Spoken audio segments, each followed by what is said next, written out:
So we are moving on to worksheet 2. Now I just want to recap what we just went over in the last video. So there's 3 types of collisions to keep track of. Elastic, they bounce off each other. Inelastic, they stick together. And then explosion, we start together, then we separate. So those are the 3 that we're looking at. And I actually made some equations based off it. And if you know that it is one of these 3 collisions, you can just jump to one of these equations here.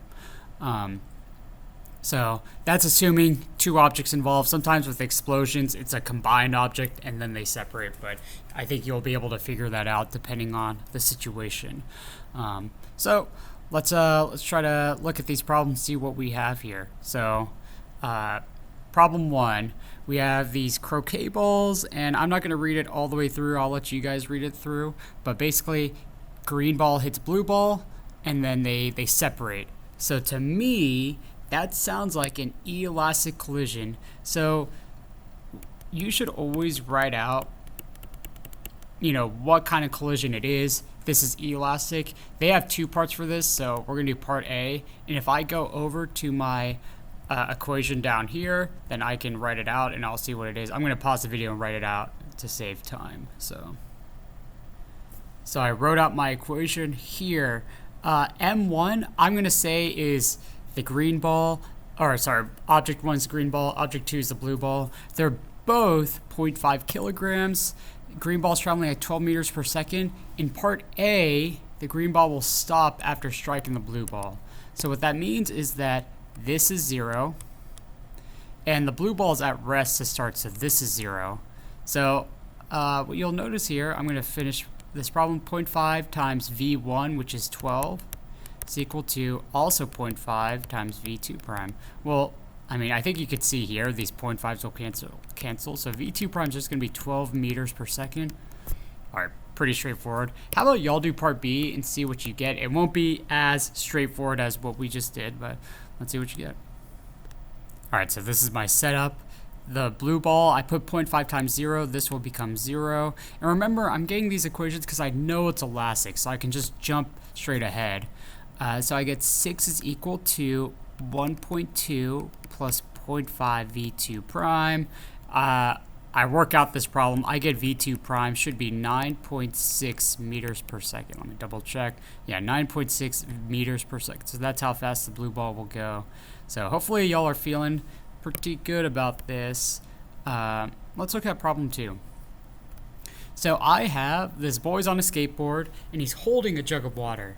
And what he does is he throws the jug of water forward, and the boy and the skateboard move backwards. And they want us to find the boy's mass. Now, I want to ask y'all, what kind of collision is this? Is it elastic? Is it 2 objects coming together and then separating? It seems like all the objects are together at the start. So I don't think it's elastic. Is it inelastic? Well, inelastic, they have to start separated and then stick together. That's like the opposite of what's happening here. So this actually seems like an explosion. Now, I know you think, oh, explosion, there should be like explosions, right? It's not as exciting like that all the time. Yes, fireworks could be an collision, but in this case, this is what we have here. So we have, momentum before, momentum after. I'm going to write out actually the full equation I had for explosion collisions, which is the one in green here. So I'm just going to pause the video and write it out. All right, this is what I'm left with. Now, what's kind of confusing with this problem is actually there's like 3 objects involved. There's the boy, there's the skateboard, there's the jug of water. So let me just put like mass of the boy and the skateboard as one object, and the mass of the jug of water, I'll put MJ as that. And they're at rest, so actually this whole front part is 0. When they separate, I have, let's say, the mass of the boy and the skateboard times V1 prime, which is 3 meters per sec. No, not 3. 0.6. Now, let's read this carefully. If the jug of water is going 3 meters per second, they're going the opposite direction at 0.6 meters per second. I need to make one of them negative. So I'm going to make these people going negative, the boy and the skateboard, while the jug will be going forwards, and I'll call that 8 kilograms times 3 meters per second. So I work this all out. I'm going to get 24 kilogram meters per second over here. I get negative 0.6 MBS. All right, so, and this is all equal to 0, actually. The system momentum is 0. So when I rearrange this, I'm going to get basically MBS is equal to negative 24 over negative 0.6. This is great because now these negatives are going to cancel. And I'll get the combined mass of the boy and the skateboard is 40 kilograms, I believe. Let me double check my math here. Yeah, 40 kilograms. Great. All right, I get it's 40 kilograms, but the answer is not asking about their combined mass. It's asking about the boy's mass. Well, I know the skateboard's 2 kilograms, so I can basically say that, hey, 40 is equal to 2 plus mass of the boy, or the mass of the boy is 38 kilograms. So, all right, good job there. All right, I know I'm running into some of my other stuff. I apologize for that. We should have made more room for y'all here. I'm going to let you guys kind of work on problems 3 and 4. So y'all work on 3 and 4 and let's see what y'all come up with. All right, I just want to show y'all. I determined that the number 3 was inelastic because the two skaters join together and become one object, basically. Number 4, bumper cars, they bounce off each other. That sounds perfectly it sounds elastic to me. All right, let me let you. All right, I'm going to work through this really quick. So I'm going to say this is skater 1. This is skater 2. They tell me 56 times 4 plus 65 times opposite direction, so negative 12. And then it's going to be equal to their masses combined times v12 prime. And I could find the final velocity if I plug all this in. I will get 56 times 4 is 224. And minus 780. So you can see here this skater has way more momentum than this one. That should be a hint for what the final direction is going to end up being. When I combine 56 plus 65, you're going to get 121 kilograms. All right. If you trust my math here, you will get this answer. All right, if you do this correctly, your v12 prime, you have to do this first and then divide this. You'll get negative 4.6 meters per second. So their final velocity is negative 4.6. That means they're traveling the original direction of skater 2. And now they ask us, what's the decrease in kinetic energy during collision? So I already told y'all that what I should expect here is EK before is not equal to EK after. I'm going to show y'all real quick how I would solve that. I'm going to skip a lot of the writing steps though. All right, so I skipped ahead. The before energy is 5128 joules, so a decent amount of joules, mostly caused by the bigger skater. EK after, I'm going to show you how I would solve that. It would be 1/2 combined masses plus their combined velocities afterwards.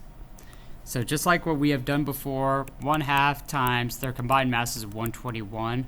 Their final velocity is negative 4.6. Just so you know, your kinetic energies will always be positive. You can't have negative mass. The only thing that can be negative is velocity, but it's squared, so it becomes positive. When you plug all of this in, you will get 1280. I'll just round it, 1280 joules of energy after. So how much did we lose? Well, to answer part B here, and I know I'm running out of room. Part B, it's 5128 minus 1280 joules of energy. I get 3848 joules of energy is lost. So this is another example. I mentioned like energy can't be trusted. Inelastic collisions, you should not try to calculate the energy transfer to actually solve for values. You could solve it to solve just how much energy is gone, but it won't tell you how an object should be moving.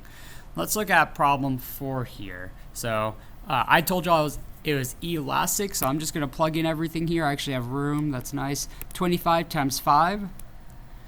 Move to the right versus a bumper car also moving to the right. They want to know the collision before the collision, so V2 is what I'm solving for here. Slows to 1.5. 30. This car is going 35 times 4.5. I wonder if we're going to end up with a positive or negative velocity. So let's see. 25 times 5, 125. I'm probably going to pause the video in a second to just skip down to what the answer should be once I write this out. So I'm going to skip to the end of this answer real quick. All right, I got 2 meters per second, and it's moving to the right. Let me just clarify. It is moving to the right. So that's what I get there. Now, part 2 of this question is asking, hey, let's figure out the total kinetic energy. According to our definition before, elastic means energy should be consistent throughout. Now, what that means is I could say basically EK1 plus EK2 should equal EK1 prime plus EK2 prime. I'm going to solve this super quick, and we'll see what y'all end up getting in a second. All right, I plugged in everything. Look at that. Energy actually is conserved. So I think this kind of confirms inelastic energy is not conserved. Energy is conserved. They are literally the same before and after. This is what I'll say, though. When you're doing these problems, you don't know if it's perfectly elastic unless they tell you.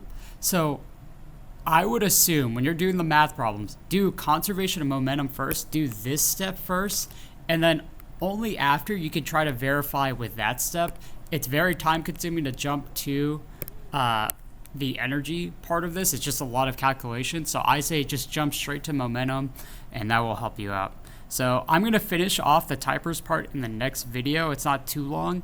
And see y'all then.